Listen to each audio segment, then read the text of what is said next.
അഹങ്കാരി അഹങ്കാരി. പുഷ്പം പുഷ്പയല്ല, കരിഞ്ഞ പുഷ്പമാ.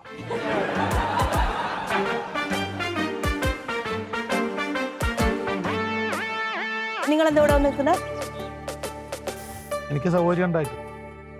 ആ തുണി ഞാൻ വിരിച്ചിടാം. വേണ്ട, അത്രക്കുള്ള സ്നേഹമൊന്നും വേണ്ട. കണ്ടതേ അവിടെ വന്നാൽ മതി. അതെന്താ അങ്ങനെ ഒരു വർത്താനം? നിന്റെ സ്നേഹമൊക്കെ ഞാൻ കണ്ടതാ. ഇനി ഇപ്പൊ അങ്ങോട്ട് സ്നേഹം ഉണ്ടായി കൊണ്ടുവന്നു വേണ്ട. ഞാൻ വിരിച്ചിടാ. വേണ്ടെന്ന് ഞാൻ പറഞ്ഞില്ല. നിനക്ക് ഇപ്പൊ വന്ന ഭാവത്തിൽ എന്തിനാന്ന് ഞാൻ അങ്ങനെ വിശ്വസിക്കാൻ പറ്റും? അല്ല പിന്നെന്തിനാ ഈ തുണിയും പിടിച്ച് ഇവിടെ വെക്കുന്നേ? പിന്നെ ഞാൻ ഇവിടെ ഇറങ്ങി പോണോ? എന്നാ പോന്നതാ നല്ലത്.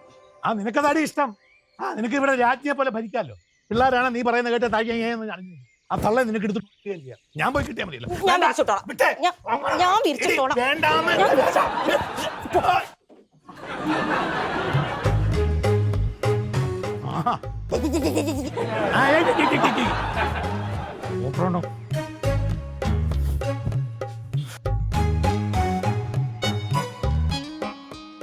അല്ലെങ്കിൽ ഇവിടുന്ന് പുറത്തു പോയിട്ട് എന്ത് ചെയ്യാനേ? പുഷ്പേ.